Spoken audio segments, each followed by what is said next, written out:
Meski ramai diboikot, Saiful Jamil tetap percaya diri memamerkan channel YouTube barunya. Jumlah pengikut bahkan sudah mencapai 26.000. Saiful Jamil kini kembali menjalani aktivitasnya sebagai public figure. Meski tak dipungkiri, belakangan ini ia masih terus menjadi pusat perhatian publik.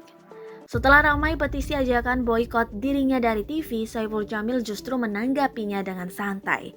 Ia mengatakan bahwa sebelumnya pernah mengalami hal serupa. Dari pengalaman itulah Saiful Jamil memilih untuk tidak ambil pusing.